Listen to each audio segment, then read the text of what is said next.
Adani group airports पर सिर्फ नए रनवेज या टर्मिनल्स नहीं बना रहा, उन्होंने 20,000 करोड़ रुपए का एक मैसिव एयरपोर्ट सिटी ब्लूप्रिंट भी अनाउंस कर दिया है। सेकेंडली, लास्ट कुछ महीनों में हुई मैनेजमेंट कंट्रोवर्सी के बाद क्या एचडीएफसी बैंक के सीईओ शशिधर जगदीशन को तीसरा टर्म मिल सकता है? और थर्डली, यूरोप में आई रिकॉर्ड ब्रेकिंग हीट वेव से दुनिया भर के एसी मेकर्स अंधाधुंध कमाई कर रहे हैं, पर दुनिया की सबसे बड़ी कूलिंग रेस में हमारे वोल्टास और ब्लू स्टार जैसे इंडियन ब्रांड्स पीछे क्यों छूट गए? और ट्रेंडिंग न्यूज में आज हम बात करेंगे दलाल स्ट्रीट पर आए एक नए तरीके के इन्वेस्टमेंट फ्रेमवर्क की। स्टॉक मार्केट में अब सिर्फ प्रॉफिट्स नहीं बल्कि संस्कार और प्रिंसिपल्स पर भी पैसा लगाया जा सकेगा। इंडिया का पहला बीएससी सात्विक 100 इंडेक्स ऑफिशियली लॉन्च हो गया है। क्या है इस एथिकल इंडेक्स का रियल मैथ और इसमें कौन सी कंपनीज बैन है? पूरी डिटेल वीडियो के एंड में। हाय एवरीवन, मैं हूं Gauri. Welcome back to markets today, जहां पर हम उन न्यूज को डिकोड करते हैं जो कि आपके पोर्टफोलियो को इंपैक्ट करती हैं। अगर आप हर सुबह ऐसे डेटा बैक्ड स्टोरीज को देखना चाहते हैं तो चैनल को अभी सब्सक्राइब कर लीजिए। Let's begin.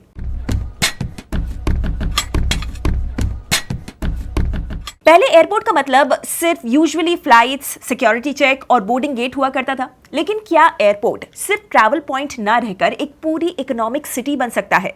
इसी विजन के साथ अडानी एयरपोर्ट्स ने अनाउंस किया है कि वो अपने एयरपोर्ट सिटी प्रोजेक्ट के फर्स्ट फेज में 20,000 करोड़ रुपए से ज्यादा इन्वेस्ट करेंगे।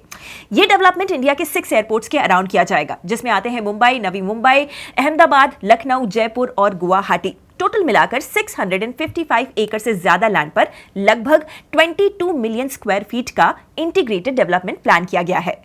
और सबसे बड़ा फोकस मुंबई मेट्रोपॉलिटन रीजन पर है। मुंबई और नवी मुंबई में ही लगभग 440 एकड़ लैंड अवेलेबल है और टोटल प्लान्ड इन्वेस्टमेंट का करीब 70% इसी रीजन में डिप्लॉय किया जाएगा। लेकिन सवाल यह है कि airport city first of all होता क्या है?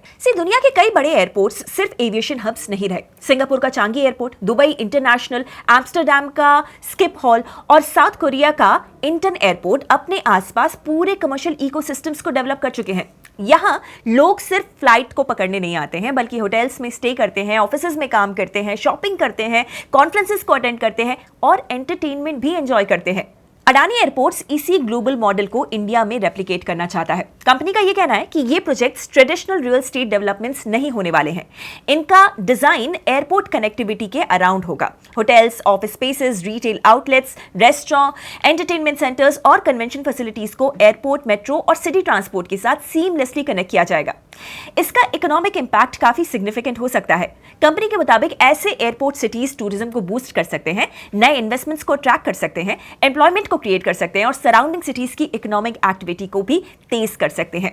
और ये अनाउंसमेंट भी एक काफी इंटरेस्टिंग टाइम पर आया है। इंडिया का aviation sector rapid growth phase में है। एयर ट्रैवल डिमांड बढ़ रही है और नए एयरपोर्ट्स डेवलप हो रहे हैं। ऐसे में एयरपोर्ट इंफ्रास्ट्रक्चर को सिर्फ रनवेज और टर्मिनल्स तक लिमिटेड ना रखकर कमर्शियल इकोसिस्टम्स में डेवलप करने का या कन्वर्ट करने की जो स्ट्रैटेजी है वो काफी लॉजिकल नजर आती है। आज अडानी एयरपोर्ट होल्डिंग्स इंडिया का लार्जेस्ट प्राइवेट एयरपोर्ट ऑपरेटर है और मुंबई, अहमदाबाद, लखनऊ, बेंगलुरु, जयपुर, गुवाहाटी, तिरुवनंतपुरम और नवी मुंबई इंटरनेशनल एयरपोर्ट जैसे टोटल 8 एयरपोर्ट्स को मैनेज करता है। ऐसे में अडानी का ये 20,000 करोड़ रुपए का इन्वेस्टमेंट सिर्फ एयरपोर्ट इंफ्रास्ट्रक्चर नहीं बल्कि इंडिया के अर्बन डेवलपमेंट मॉडल को रीडिफाइन करने की एक लॉन्ग टर्म बेट हो सकती है। आपके हिसाब से क्या इंडिया में भी एयरपोर्ट सिटी का कॉन्सेप्ट सक्सेसफुल हो सकता है like other countries? Share your thoughts. Airport business में लॉन्ग टर्म विजन इंपॉर्टेंट होता है और बैंकिंग में लीडरशिप की स्टेबिलिटी, और इसी स्टेबिलिटी को लेकर अब एचडीएफसी बैंक के अराउंड एक बड़ा सवाल खड़ा हो गया है। दूसरी स्टोरी में एचडीएफसी बैंक की इंटरनल कंट्रोवर्सी के बाद अब बैंक के लीडरशिप सक्सेशन को लेकर एक इंपॉर्टेंट अपडेट है। एचडीएफसी बैंक के फॉर्मर चेयरमैन अतानु चक्रवर्ती ने अपने रेजिग्नेशन लेटर में कुछ कंसर्न्स रेज किए थे। इन एलिगेशंस को देखते हुए बैंक के बोर्ड ने 2 एक्सटर्नल लॉ फर्म से इंडिपेंडेंट लीगल रिव्यू करवाया था। अब उस रिव्यू का रिजल्ट सामने आ गया है। एचडीएफसी बैंक ने स्टॉक एक्सचेंज फाइलिंग में कहा है कि लॉ फर्म्स को फॉर्मर चेयरमैन के स्टेटमेंट्स को सपोर्ट करने वाला कोई भी एविडेंस नहीं मिला है। रिकॉर्ड और विटनेस इंटरव्यूज दोनों ही उन एलिगेशन से मैच नहीं करते हैं, यानी कि लीगल रिव्यू के हिसाब से कंसर्न्स सब्सटैंशिएट नहीं हुए।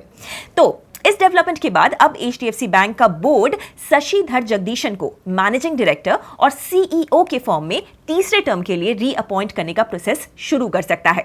उनका करंट टेन्योर अक्टूबर में खत्म होने वाला है। मार्केट एक्सपर्ट्स ये भी मानते हैं कि लीगल रिव्यू की क्लीन चिट उनके रीअपॉइंटमेंट के चांसेस को मजबूत करती है। उनका ये कहना है कि जब रिव्यू में किसी प्रोसेस वायलेशन का सबूत नहीं मिला तो सिर्फ सीईओ को इस इशू के लिए रिस्पॉन्सिबल मानना सही नहीं होगा। लेकिन बोर्ड अगर उन्हें रेकमेंड भी कर देता है तब भी जो फाइनल अप्रूवल है वो आरबीआई ही देगा। और एनालिस्ट्स का ये मानना है कि रेगुलेटर सिर्फ इस लीगल रिव्यू को नहीं बल्कि पिछले कुछ सालों की ओवरऑल परफॉर्मेंस और गवर्नेंस फैक्टर्स को भी इवैल्यूएट कर सकता है। एक और चैलेंज है जो कि एचडीएफसी बैंक के सामने अभी भी बना हुआ है। 2023 में एचडीएफसी लिमिटेड के मर्जर के बाद बैंक का loan to deposit ratio peers के कंपैरिजन में काफी हाई रहा है। इस रेशियो को नॉर्मल लेवल पर ले जाना जगदीशन की सेकंड टर्म की मेजर प्रायोरिटीज में से एक रहा है और ये प्रोसेस अभी भी चल रहा है। इसी बीच बैंक के चेयरमैन पोजीशन पर भी डेवलपमेंट्स हो रहे हैं। फॉर्मर चेयरमैन अतानु चक्रवर्ती के रेजिग्नेशन के बाद इंटरिम पार्ट टाइम चेयरमैन के मिस्त्री का टेन्योर आरबीआई ने सितंबर तक एक्सटेंड कर दिया है। रिपोर्ट्स के मुताबिक नए नॉन एग्जीक्यूटिव चेयरमैन के लिए शॉर्टलिस्ट भी तैयार हो चुकी है, जिसमें कि farmer RBI deputy governor Rajeshwar Rao का नाम भी शामिल बताया जा रहा है और बोर्ड 3 फाइनल नेम्स आरबीआई को अप्रूवल के लिए भेजेगा। ओवरऑल देखा जाए तो लीगल रिव्यू ने एचडीएफसी बैंक के सीईओ के अराउंड बनी अनसर्टेनिटी को काफी हद तक रिड्यूस कर दिया है, लेकिन फाइनल डिसीजन अब भी आरबीआई के हाथ में है और मार्केट की नजर इसी बात पर रहेगी कि रेगुलेटर क्या शशिधर जगदीशन को तीसरा टर्म देता है या फिर नहीं, या लीडरशिप में किसी नए चैप्टर की शुरुआत होती है। आप बताइए, क्या एचडीएफसी बैंक को कंटिन्यूटी की ज्यादा जरूरत है या फिर फ्रेश लीडरशिप की? अपनी राय कमेंट्स में शेयर कीजिए।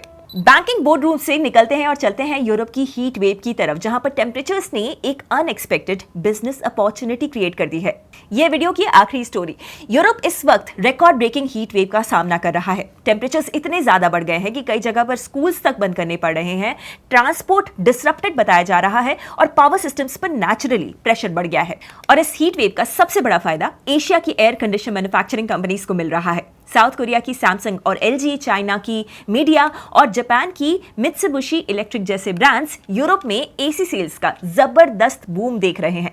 नाउ सैमसंग के अकॉर्डिंग इटली, स्पेन और फ्रांस जैसे की यूरोपियन मार्केट्स में इस साल के पहले हाफ में डबल डिजिट सेल्स ग्रोथ देखने को मिली है।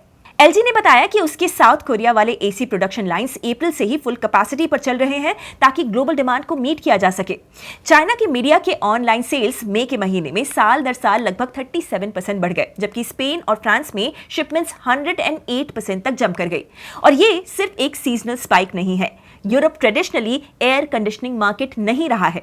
इंटरनेशनल एनर्जी एजेंसी के हिसाब से यूरोप में सिर्फ लगभग 20% हाउस होल्ड्स के पास ही एयर कंडीशनर्स हैं। लेकिन क्लाइमेट चेंज के साथ हीट वेव्स ज्यादा फ्रीक्वेंट और इंटेंस हो रही है और इसीलिए कंज्यूमर बिहेवियर भी ग्रेजुअली चेंज हो रहा है और कूलिंग प्रोडक्ट्स की डिमांड स्ट्रक्चरल लेवल पर बढ़ने लगी है। बट यहाँ क्या इंडियन मैन्युफैक्चरर्स भी इसका बेनिफिट उठा रहे हैं? The answer is no. और इसका एक रीजन है डोमेस्टिक डिमांड। इंडिया खुद पिछले कुछ सालों से रिकॉर्ड ब्रेकिंग गर्मियों का सामना कर रहा है। वोल्टास, ब्लू स्टार और गोदरेज जैसे local brands peak summer months में कई बार डोमेस्टिक मार्केट में ही स्टॉक शॉर्टेजेस को फेस करते हैं। इंडिया में इनफैक्ट रूम एसी पेनिट्रेशन अभी भी सिर्फ लगभग 8% है। मतलब इंडियन कंपनीज के लिए सबसे बड़ा ग्रोथ अपॉर्चुनिटी फिलहाल एक्सपोर्ट नहीं बल्कि खुद इंडिया का डोमेस्टिक मार्केट ही है। इसीलिए उनका प्राइमरी फोकस लोकल डिमांड को सर्व करने पर हो सकता है। दूसरा चैलेंज यहाँ पर मैन्युफैक्चरिंग इकोसिस्टम का भी है।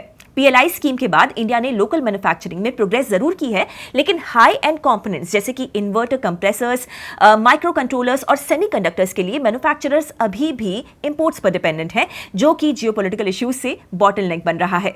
तो यूरोप की हीट वेव ने एशियन एसी मैन्युफैक्चरर्स के लिए एक मल्टी बिलियन डॉलर अपॉर्चुनिटी को क्रिएट कर दिया है, लेकिन इस रेस में इंडियन मैन्युफैक्चरर्स अभी लार्जली साइड लाइंस पर हैं। बट लॉन्ग टर्म में अगर इंडिया अपनी मैन्युफैक्चरिंग कैपेबिलिटीज और ग्लोबल सप्लाई चेन इंटीग्रेशन को और ज्यादा मजबूत करता है तो फ्यूचर में इन ग्लोबल डिमांड बूम्स का बेनिफिट इंडियन कंपनीज भी उठा सकती हैं।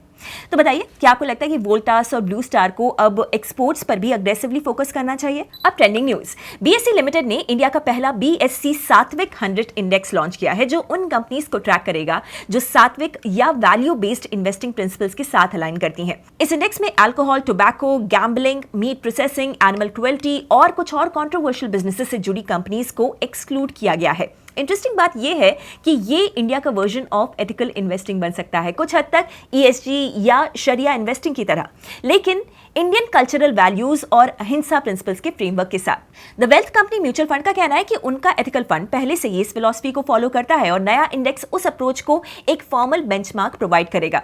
If you want to know more about ethical investing then comment कीजिए BSC and we will cover it here. Also tell me, आपके लिए रिटर्न्स ज्यादा इंपॉर्टेंट है या फिर प्रिंसिपल बेस्ड इन्वेस्टिंग?